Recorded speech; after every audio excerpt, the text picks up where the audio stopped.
सर्वांना नमस्कार।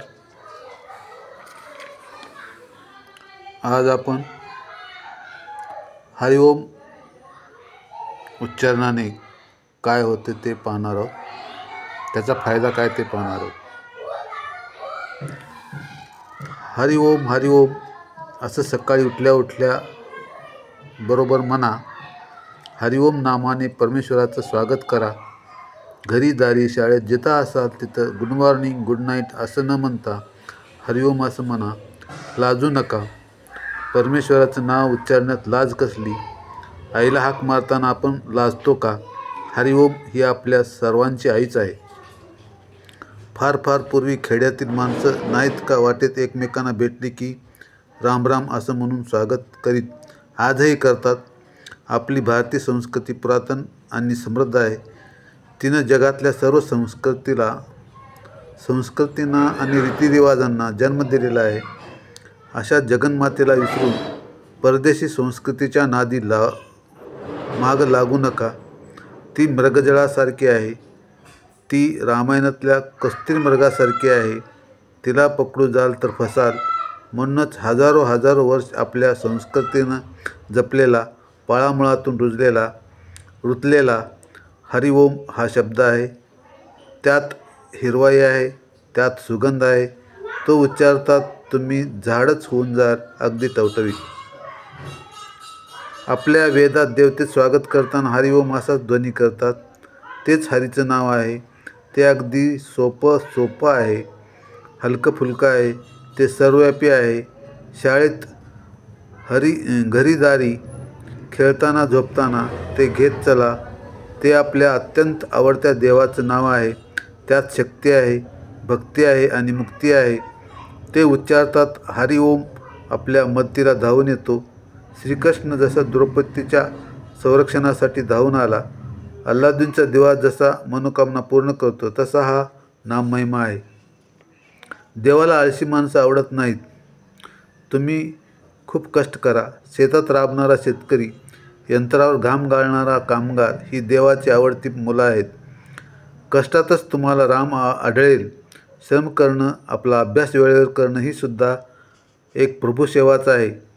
आळस, सुस्ती व कंटाळा हे अवगुण आहेत।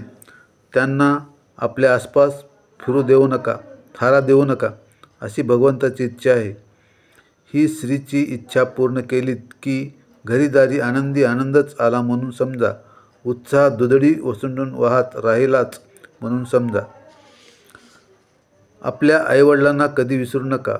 रोज सकाळी उठल्यावर त्यांच्या पायाचं दर्शन घ्या, त्यांचे शब्द पाळा।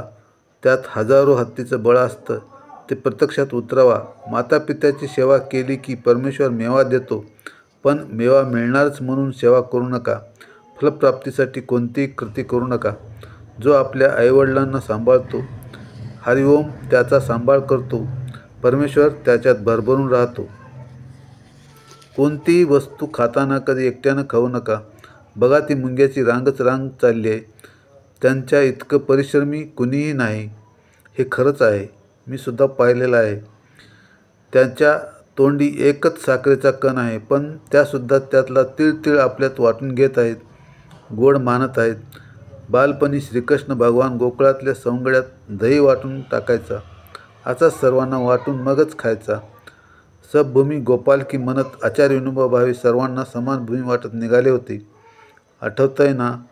तर जो दुसऱ्यांना देऊन खातो तो कधीही उपाशी राहत नाही। त्याचे रिक्त हात द्रौपदीची थाळी होत असतात।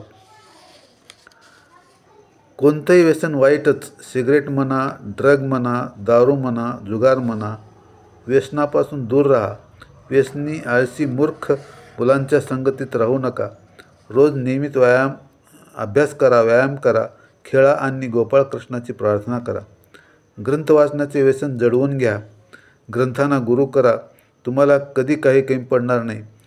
आजकाल आपण ग्रंथाला विसरलो आहोत, तर तसं न करता ग्रंथाला वाचत चला। कृष्णाला त्याचे गोपाळ मित्र खूप आवडायचे। गोपाळांनाही त्याच्यावर तसंच प्रेम केले। आठवा ती श्रीकृष्ण सुदाम्याची मैत्री। अनाथ, अपंग, आंधळे, पशुपक्षी यांच्यावर दया करा, त्यांना प्रेम द्या।